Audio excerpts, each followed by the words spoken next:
લિંબાયત વિસ્તારમાં લુખ્ખા ટપોરી માથાભારે ઇસમે અગાઉની અદાવત રાખી રફીક નામના યુવક પર જીવલેણ હુમલો કર્યો હતો. ગંભીર રીતે ઇજાગ્રસ્ત યુવક હોસ્પિટલમાં જીવન મરણ વચ્ચે ઝોલા ખાઈ રહ્યો છે.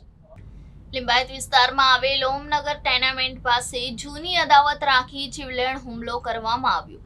જય સૂર્યવંશી નામના માથાભારે ઇસમે તેના સાગરીતો સાથે ઇરાદાપૂર્વક જીવલેણ હુમલાને અંજામ આપી રફીક નામના યુવક સાથે કેટલાક દિવસોથી જય સૂર્યવંશી નામના માથાભારે ઇસમ ધમકી આપતો હતો કે તને જાનથી મારી નાખીશું, તો મારી સામે આવે તેવું આ માથાભારે જય સૂર્યવંશી ધમકીઓ આપતો હતો અને મોકાની રાહ જોઈ ઇરાદાપૂર્વક હુમલાને અંજામ આપી મોતને ઘાટ ઉતારવાની કોશિશ કરી ગુનાનું કાવતરું રચ્યું હતું. સદનસીબે રફીકની જાન તો બચી ગઈ, પણ હાલ તેની હાલત ગંભીર હોવાનું તેના પરિવારના સભ્યોએ જણાવ્યું હતું. હાલ તે પરોટ પાટિયા પાસે આવેલ ખાનગી હોસ્પિટલમાં સારવાર લઈ રહ્યો છે.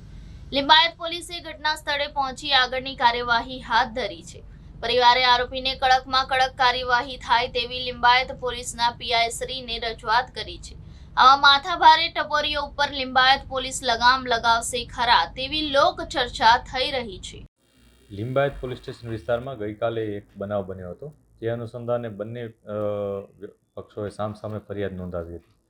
જેમાં એક વ્યક્તિ રફીક શેખ, જે ભોગ બનનાર છે, તેને એક જયેશ સૂર્યવંશી નામના વ્યક્તિએ અને એના સાથેના 3 મિત્રોએ ચપ્પુ અને એવી રીતના ઘા માર્યા હતા અને માર માર્યો હતો, જે બાબતની ફરિયાદ નોંધવામાં આવી. આવી જ રીતના જયેશ સૂર્યવંશી એને પોતાને પણ એક ફરિયાદ નોંધાવી હતી, જેમાં એણે એવું જણાવ્યું હતું કે સામે જે રફીક શેખ છે એણે એને ચપ્પુના ઘા માર્યા હતા. આ સમગ્ર બનાવ ડુંબાલ ટેનામેન્ટ પાસે બન્યો હતો, જેમાં તેઓને વચ્ચે અગાઉ પણ આ પ્રકારની બોલાચાલી અને બનાવ બન્યો હતો. અગાઉ પણ તેઓએ અંદરોઅંદર સામસામે ફરિયાદ નોંધાવેલી હતી. આ બંને બનાવમાં જયેશ સૂર્યવંશી એવું કારણ જણાવે છે કે તે જ્યારે તેના મિત્રોને મળવા ત્યાં આવ્યો હતો, ત્યારે સામેવાળા જે રફીક શેખ છે એણે સામેથી આવી ગાળાગાળી કરી, બોલાચાલી કરી અને એને ચપ્પુના ઘા મારી દીધા હતા, અને ત્યારબાદ આ બનાવ બન્યો હતો. જ્યારે રફીક શેખના છોકરાએ પોતાની ફરિયાદમાં એવું જણાવ્યું છે કે તેના પિતા રફીક શેખ જ્યારે ડુંબાલ ટેનામેન્ટ પાસે ગયા હતા, ત્યારે જયેશ સૂર્યવંશી અને એના 3 વ્યક્તિઓ એના સાથે બોલાચાલી કરી હતી, અને અગાઉ રફીક શેખે આ વ્યક્તિઓ વિરુદ્ધ ફરિયાદ નોંધી હતી. જે ફરિયાદની અદાવત રાખીને આ ઘટનાને અંજામ આપ્યો તેવી ફરિયાદ રફીક શેખના સને નોંધાવેલી છે. जी, आपका नाम और कहाँ पे आए हुए, क्या हुआ है आपके भाई के साथ? मेरा नाम सुल्ताना है। मेरे भाई का नाम रफ़ीक है। उसको रोज़ा खोलने के बाद बुलाया कि भाई पैसे लेने, और धोखे से उसको वहाँ घाव मारे। कहाँ पे? टेना मिल में। कौन सा टेना में? धुमाल टेना मिल में। अच्छा, तो वहाँ गेट के पास मारे ले। कितने लोग थे? 4-5 जन। 4-5 जय सूर्यवंशी के साथ 4-5 जन थे। नाम पहचानते हैं उनके? कौन है? नहीं, नाम तो नहीं पहचानते, बस वो एक का ही नाम मालूम है, अभी कहाँ पे हो गए?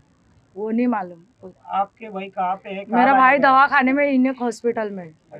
कैसी हालत है उनकी? अभी आईसीयू में, अभी वो तो टाके लेने गए। अब देखो अब क्या हालत है, इसकी जिम्मेदारी ऑपरेशन रूम में। जी, आपका नाम और आपके क्या हुआ है उनके साथ? मेरा नाम सुमैया है, और मेरे हस्बैंड को फ़ोन आया था, इन्होंने धोखे से बुलाए वहाँ पे, और हम और इफ्तारी कर रहे थे। उन्होंने बोले क्या तुम पैसे लेने को आओ डुमाल टेना मिल में, और वो जय सूर्यवंशी ने बुलाया था ना, उसके साथ 4-5 लोग और भी थे। उन लोगों ने अचानक हमला किया और उनको सब घाव लगा दिए। तो अभी वो हॉस्पिटल में है, यूनिक हॉस्पिटल। क्या घाव लगा? चाकू मारे, सब घाव बहुत ज़्यादा लगे, आँख पर लगे, सब पैर पे, हाथों पे बहुत ज़्यादा ही मारे उन लोगों ने। अभी कहाँ पे आए वो? कैसी हालत? दवाखाने यूनिक हॉस्पिटल में आए, जरा आईसीयू में हूँ।